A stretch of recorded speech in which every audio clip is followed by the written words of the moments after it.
Good morning, everybody. Today is April 13th, 2022. So it's been officially 2 years, actually over 2 years since I last uploaded anything.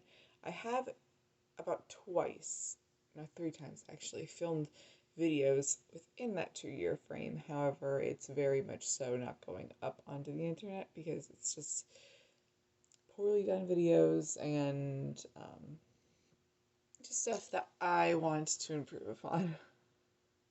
The title, you probably can assume that I'm going to be giving some sort of update as to what's been going on in the past 2 years.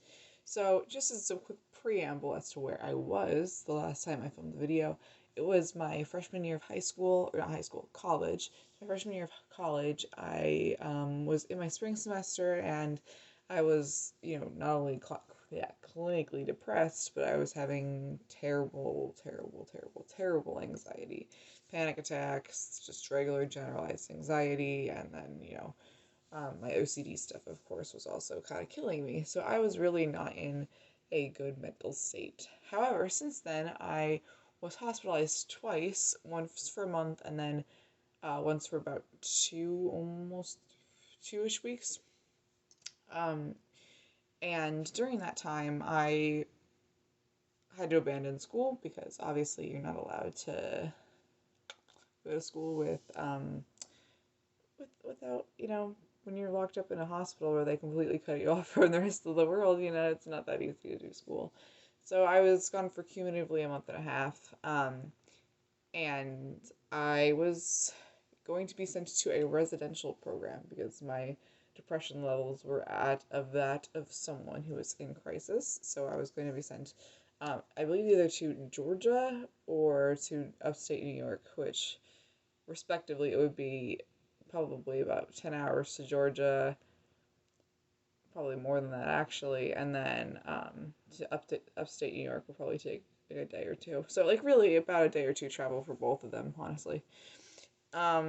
So yeah, that was really suckish. But then they offered me the opportunity to do something called electroconvulsive therapy, or ECT for short.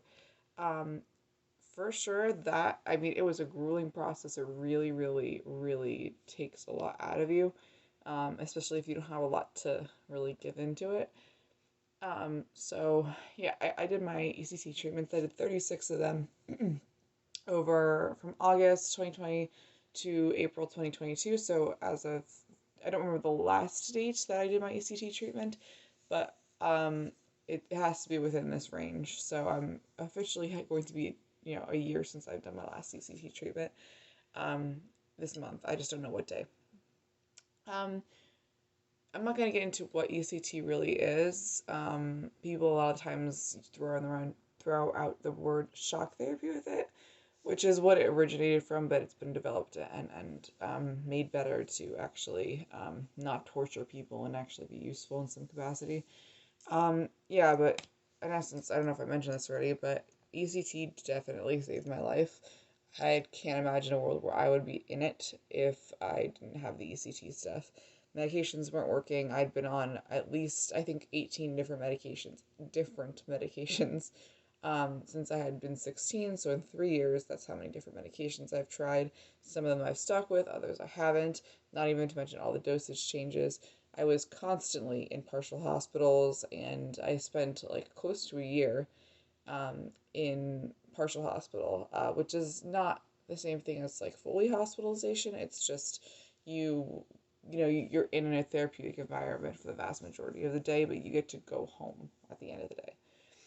So it was a very intense process, but none of those things were actually working for me. So I was like, well, is this just gonna be my life? Like, I'm just gonna keep going in and out of hospitals until I die? Like, and I'm like, there's only one way that I'm going to be dying, and that's by suicide. Unless, of course, I got hit by a car or something. Like, it's, it was a really difficult time in my life, but I honestly am so thankful that I was able to give the opportunity to do it because, like I said, I would not be here if it wasn't for electroconvulsive therapy and for the, really awesome staff that I had at the hospital. And I've never said that before about an inpatient hospitalization, but the outpatient staff was really awesome. My ECT outpatient psychiatrist was very caring.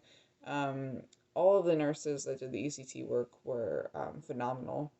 Um, And yeah, I owe those people a lot. So they always, especially the nurses, they always went above and beyond their actual job responsibilities, as well as the doctor. So I'm really thankful for that. That I was given that. In the past hospitalizations I've had, I generally speaking do not have a positive experience with the staff. Most of the staff, you can just tell that it's not their occupation, it's not what they're fit to do. Occasionally there is a staff member that treats you like a human being when you're in an inpatient hospitalization, but that's really just, it's not a lot. I mean, I remember my very first hospitalization, they called my psychiatrist called me a lunatic to my face, um, after I was recovering from a suicide attempt. So like it was ridiculous, but comparatively these people were amazing. And they were great just on their own to begin with, but um, yeah, so I've been doing that. I was out of school for a year, obviously, because August 22 to April 2021 is a whole year's worth of school. And then I went back to school this September 2021, got a 4.0 GPA, took 15 credits. I'm now in my next semester for the spring 2022 semester. It's difficult, it's grueling, but it's something that I have to do because I want to become a forensic psychologist. And yeah, I honestly, the last thing that I'll end this video off with is that I'm planning on making a video about the, how do I phrase this? The depths of my concern for how I was behaving the last, series of videos that I produced for this channel. Um, because I would just decided to watch them for the first time in like a year. And oh my god, there was no inflection in my voice, there was no emphasis on anything. It was all just blah blah blah blah. I was speaking very slowly, and it was just like, how did I not notice that this was happening when I was like sitting down and editing the videos and stuff? Like there was nothing in my facial expression, nothing in my voice, nothing in my tone, nothing in my words that suggested that there was anything inside of me at all. So, I'm making a whole video series on that just because I feel like if you are coming out of a really dark place and you want to, see the difference, it might be shocking to you because I was truly shocked. Like, I knew I was severely depressed, but I didn't, understand quite the extent to which I was, exuding that level of, sadness. So that's going to be a whole new video series because I really think that that might actually bring to light something for some people. Like, this is how you're going to change. And like I said, progress isn't linear, as I say, not like I said. As I said, progress isn't linear. You're going to trip over and fall down a lot, but it's, things can get better. I'm not saying they always will, but they can. Alright, so that is it for today's video. Thank you so much for watching, and I will see you in the next video. Bye.